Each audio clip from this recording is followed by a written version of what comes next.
is set for the Stanley Cup Playoff Finals, and we have a rematch from last year's final between the Edmonton Oilers and the Florida Panthers. Last month, we shared consumer spending data for round one, where we had 5 Canadian cities represented. We haven't had that in a while. Round two was also notable, though, because we still had 3 Canadian cities. So we're going to talk about that today.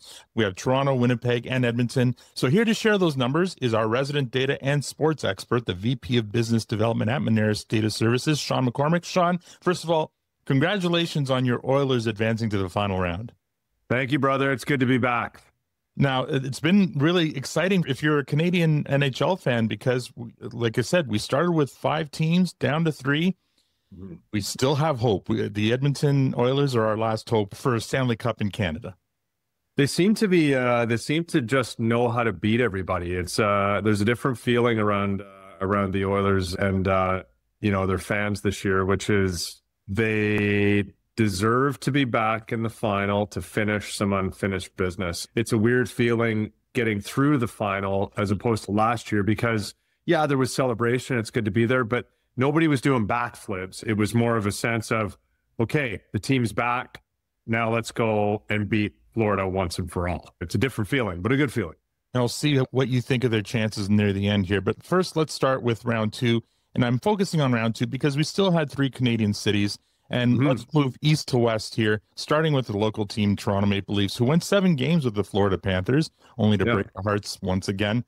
Now, round 1, Toronto saw small gains, but nothing too noteworthy. What was the story in round 2? Yeah, I'll start off by saying, is that it takes a lot to move the needle on spending within a single category in a single city, especially a city the size of, Edmonton or Winnipeg and especially Toronto. So even when you see, 2 and 3 and 4%, it's still a significant number. So when we look at numbers, a couple of games in particular in the Leafs second round series, games 3 and 7 were particularly impressive. So game 7, there was an 8% increase in restaurant spend citywide. Yeah. That's big. That's important. Near the arena, restaurant spend was up 18% in game 7. Now, go back to game 4. That was an away game. That game was played in Sunrise. There was a restaurant spending increase across the city of Toronto of 25%. That's big. That's big for Toronto. Enormous, mind-boggling. Near the arena, it was more flat. Remember, we're looking at week-over-week numbers. Sure. So very possible that something else coincided near the arena the week before. So the impact was not as great, but 25% increase citywide. Wow. Now, those are pretty good numbers for Toronto, but we saw some insane numbers in Winnipeg, and let's talk about that. After a thrilling win into the second round, the Jets unfortunately lost to Dallas in 6 games, but they did get 3 home dates for that second round. How did they fare? Yeah, the fans were a little more dialed when it came to spending than Connor Hellebuck was stopping pucks. But, boy, oh boy, game number 3, it was a loss for the Jets. However, restaurant spend across Winnipeg was up 67%, my friend. 67%. Near the arena was up 46%. So Jets fans really living in the moment in the second round. It is hard to get to the second round of the NHL playoffs, even harder to get to the third round and obviously the final. But Jets fans were definitely enjoying the moment and soaking it up. And finally, the one Canadian team that didn't disappoint, your beloved Edmonton Oilers, who took care of Vegas in 5 games. How did they do in that second round? Yeah, they only had a couple of home games, to really take advantage of it because it was only a 5-game series. But game number 3, which was the Oilers' first home game, spending is up 13% across the city and restaurants week over week. Near the arena, up 60% week over week. The Oilers do a great thing with the Moss Pit that they have going in memory of Joey Moss, obviously the name. That is a party. That is where you want to be. I think if you ask a lot of people in the Moss Pit, they'd probably tell you that it's more fun in the Moss Pit than it is in the arena. You don't throw drinks on people in the arena and live to tell the story, but it's sort of okay to do that in the Moss.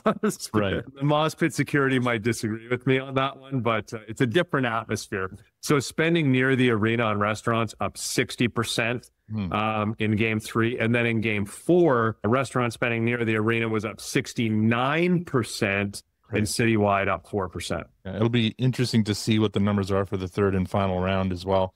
So since we have you here and since you're a big Oilers fan and a sports expert, give us a little prognostication. How do you think they'll do? I mean, we saw how tough the Panthers are against the Leafs. I mean, if I can take any solace as a Leaf fan, is the Leafs lost to a Stanley Cup finalist. Yeah. Your team saw these guys already last year. What's it going to take for Edmonton to beat Florida? I think that it's the two best teams in the Stanley Cup playoffs playing for the trophy. They're playing for the Stanley Cup. These are the two teams that should be going at it. I think it's going to be a really physical series. I think these are the two toughest teams.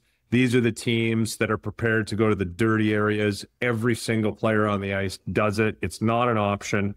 I think that there's going to be some exciting moments. You've got a couple of the most exciting, definitely the most exciting player in the NHL on the ice in the final, in Connor McDavid. You got two teams that have good power plays. You got two teams that have good goalies. One team has a consistent goalie. The other one, you're not quite sure what you're going to get. Yeah. But you can't take this away from Stuart Skinner. He got them to the final last year, and for the most part, he's got them to the final again this year. And he just beat two Vezina Trophy finalists. The last one was Jake Ottinger. He completely outplayed Jake Ottinger in round 3 against the Dallas Stars. So I think it's going to be a really heavy series. It's going to be an exciting series. You got agitators out there like Brad Marchand and Evander Kane. Never mind Matthew Tkachuk. I mean, this has all the makings of a classic. Now, whether or not it pans out that way, that remains to be seen, and that's why you play the games. But I've got Edmonton in 6 on my card, Al. Okay. You know what? I hope you're right. I hope it's Edmonton in 6. I'll say 7 because, first-time winners, they can never make it easy on themselves either, right? And right. But I have faith in McDavid and Draisaitl, and yeah, as long as you have good enough goaltending, I think those guys can definitely outscore an opponent. So here's hoping you're right. Now, if folks want to follow what you have to say about consumer spending data or the Edmonton Oilers, where would you like them to follow you? Well, for the Edmonton Oilers, you can probably follow my Twitter account. But for spending data, definitely monerisdataservices.com. Lots of good content on there. And there's ways to reach out definitely online by clicking some contact us buttons on there. So yeah, I love to chat data. We're always up for a good research project. So we love to understand our clients' research objectives. We're happy to chat anytime. Thank you so much for your time today, Sean. Thanks, Al.